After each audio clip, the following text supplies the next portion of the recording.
Hi hello friends, welcome to Selvi zone. இன்றைக்கி நம்ம பார்க்க போகிற வீடியோ என்னென்னா, கருவாடு தொக்கு எப்படி ஈஸியாக செய்கிறதுன்னு சொல்லிட்டு தான் பார்க்க போகிறோம்.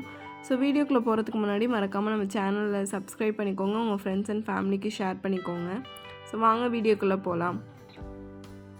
இன்றைக்கி நான் கருவாடு தொக்கு செய்கிறதுக்கு நெத்திலி கருவாடு தான் எடுத்திருக்கேன். எடுத்து வாஷ் பண்ணி வச்சுட்டேன் தனியாக.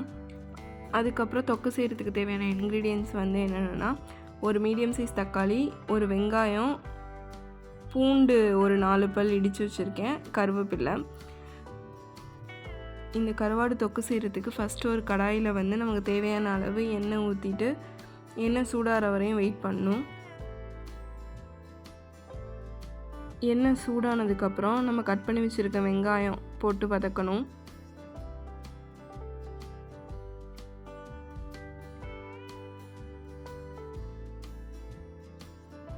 வெங்காயம் நல்லா வதங்கணும்.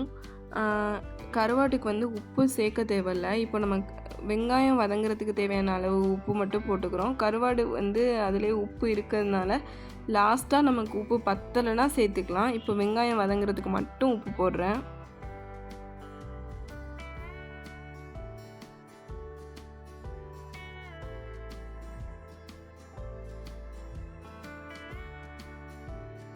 இப்போது இந்த ஸ்டேஜ் வெங்காயம் நல்லா வதங்க ஆரம்பிச்சிருச்சு. இப்போ நம்ம கட் பண்ணி வச்சுருக்க தக்காளி போட்டுக்கலாம். தக்காளியும் போட்டு நல்லா கிண்டி விட்டுக்கலாம்.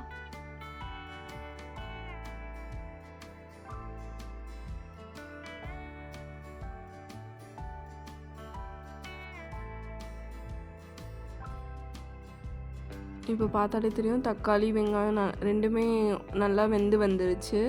இந்த ஸ்டேஜில் நம்ம இடித்து வச்சுருந்த பூண்டு கருவேப்பிலை போட்டு நல்லா மிக்ஸ் பண்ணிக்கலாம்.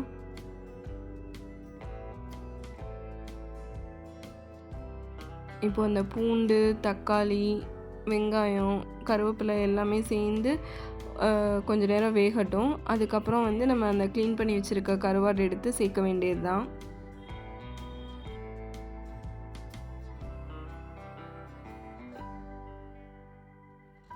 இப்போது பார்க்கும்போதே தெரியுது நமக்கு, தக்காளி வெங்காயம்லாம் கொஞ்சம் நல்லா வெந்து வந்துருச்சு. இந்த ஸ்டேஜில் நம்ம க்ளீன் பண்ணி வச்சுருக்க கருவாடு எடுத்து ஆட் பண்ணிக்கணும்.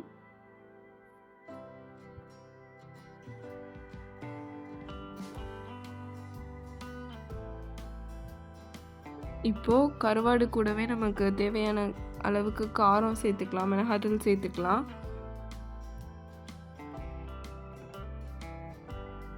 உங்களுக்கு நல்லா கலர்ஃபுல்லாக வேணும் அப்படின்னு நினச்சிங்கன்னா நீங்கள் காஷ்மீரி மிளகாத்தூள் கூட சேர்த்துக்கலாம். நான் நார்மல் மிளகாத்தூள் தான் சேர்த்துருக்கேன். சேர்த்துட்டு நல்லா மிக்ஸ் பண்ணி விட்டுக்கணும். கருவாடோட எல்லா இடத்துலையுமே மிக்ஸ் ஆகிற மாதிரி நல்லா மிக்ஸ் பண்ணி விட்டுக்கோங்க. இப்போது நமக்கு கருவாடு வேகிறதுக்கு கொஞ்சமாக தண்ணி மட்டும் ஆட் பண்ணிக்கிறோம். அப்போ தான் கருவாடு நல்லா வெந்து வரும். இந்த ஸ்டேஜில் வந்து உப்பு மட்டும் செக் பண்ணிக்கலாம். உப்பு செக் பண்ணிட்டு பத்தலைனா நீங்கள் ஆட் பண்ணிக்கலாம். சில பேருக்கு கருவாடே பிடிக்காது.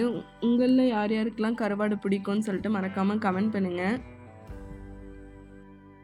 நம்ம அந்த கருவாடு வேகிற அளவுக்கு தண்ணி தெளித்தோம் இல்லையா, அந்த தண்ணியிலேயே வந்து இந்த கருவாடு நல்லா வெந்து வந்துருச்சு. அவ்வளோதான், நமக்கு இப்போ கருவாடு தொக்கு ரெடி ஆகிடுச்சு.